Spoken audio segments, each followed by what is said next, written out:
Here's a quick guide on what is a Wacom Continuous 5 Pro tablet and how to set it up. So in today's video we have a Wacom Continuous 5 Pro tablet, which is actually a graphic pen tablet. You can also say it's a tablet that has pen pressure sensitivity built in and the mouse is being replaced by the pen.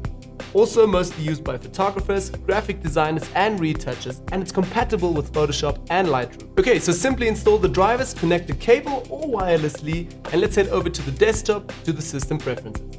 Now that we are on our desktop, let's head right away down to the dock and select System Preferences. The same goes again for Windows, just find System Preferences. Then select the Wacom tablet and now you are successfully in the preferences for the Wacom tablet.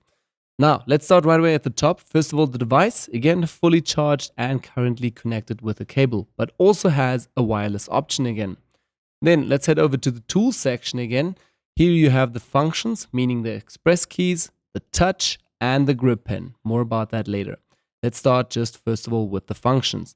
Then also under functions, so right away you get to see the applications. So this means now these applications are installed for only the functions here, only the express keys and touch ring. So let's select Photoshop CS6, Lightroom, and again CC. I'm going to stick with CS6 for now. Now, under the function tools, first of all, we have a few more options here at the top. Again, these are also self-explanatory, but play a little bit with this in order to change this. Again, remember there are a million ways how to set up this Wacom tablet for your own preferences. Again, let's start first of all with the express keys. And right away start with the first hotkey here also at the top.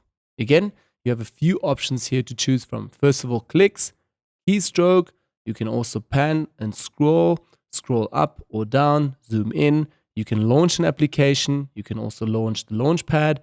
Again, switch between applications, disable, application defined, and so on. A few settings that you can choose. I don't want to talk about every single one here. I basically just go with the touch on and off. So for me, I can switch quickly between the touch sensitivity. Then the same is going here for settings, precision mode, display toggle. These are pretty much all the standard settings that I keep for now. I also don't have this Wacom tablet set up to the full and maximum capability. For me, it's just set up for the normal basic stuff for Photoshop right now.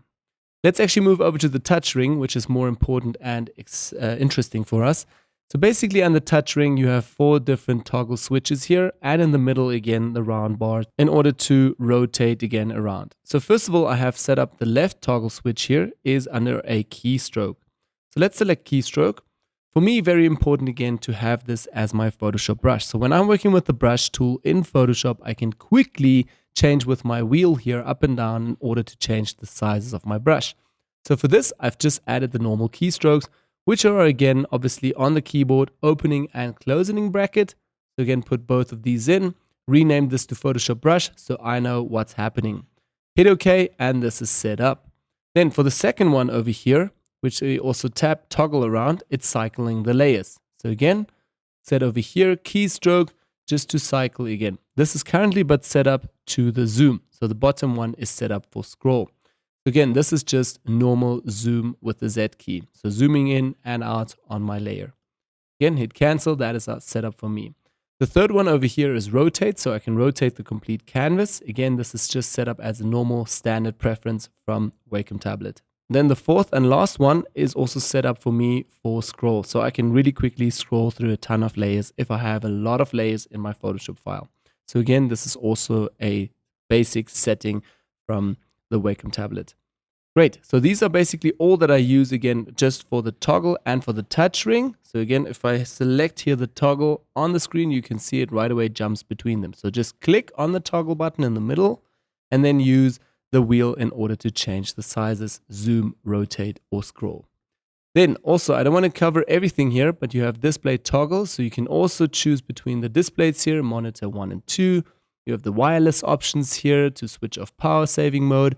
Again, these are self-explanatory to go through, and on-screen controls. If you're interested with this, work a little bit over here and set it up again to your own preferences. Like I said, just keep it to the standard one. Let's go back to express keys and now head over right away to the touch sensitivity. So again, you can also now use your Wacom tablet, the center part here, to work with touch gestures. So again, first of all, enable it here. And again, self-explanatory, pointer speed, double tap time, scrolling speed, and pointer acceleration. Play it a little bit and change this if you want.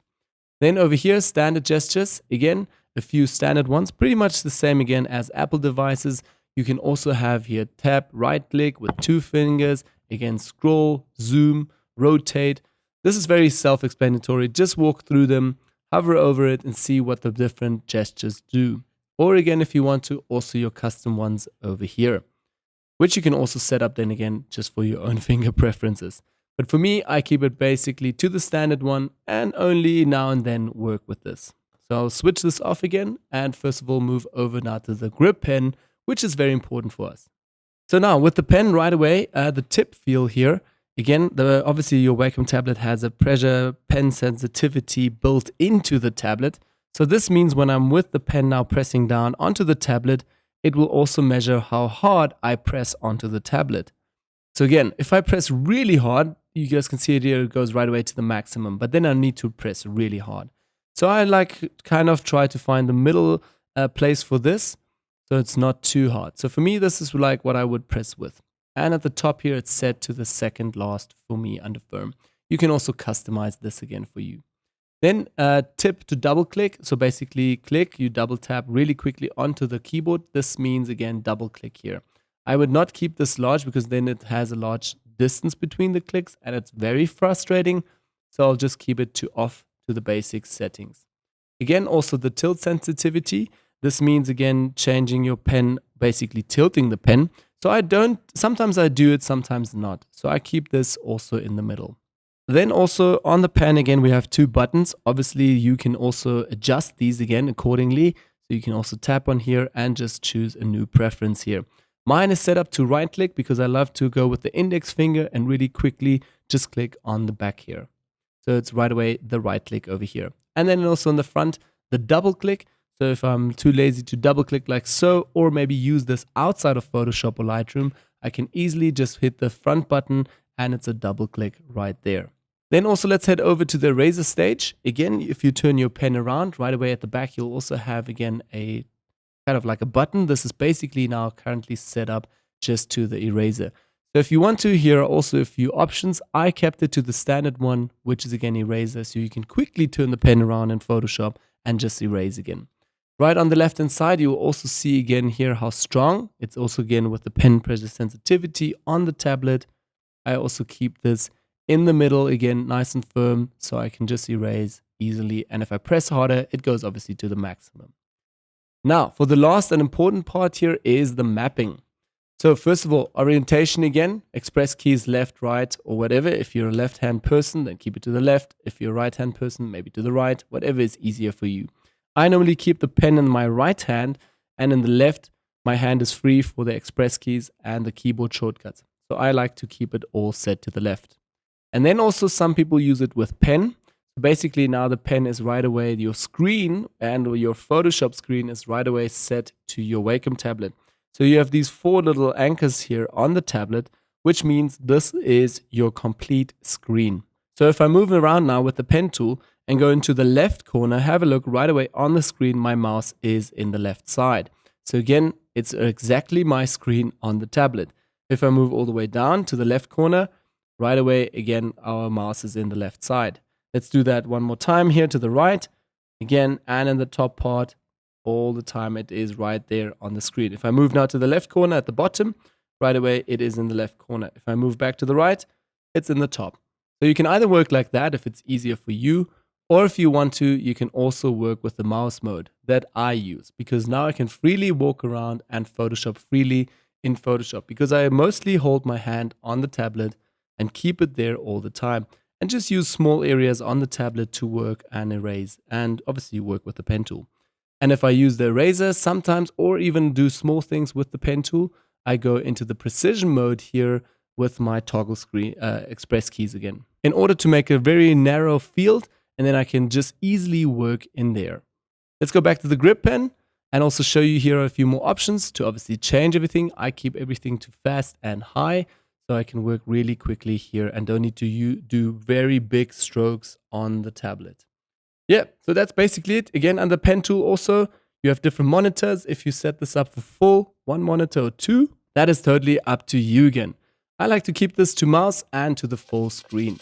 Great, so that was a quick introduction how to set this up under your system preferences. Also remember guys, there's a million ways how you can set this up and really customize it for your own needs. But wait, here's a quick warning what you should not do with your Wacom Intuos 5 Pro tablet. Do not keep drinks or any other liquid near.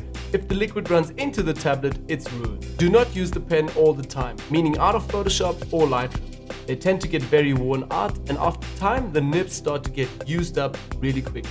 Also keep a USB cable attached permanently, especially when you're working on a fixed workstation. This way your wireless battery stays consistent on the power side and lasts longer when you're working wirelessly.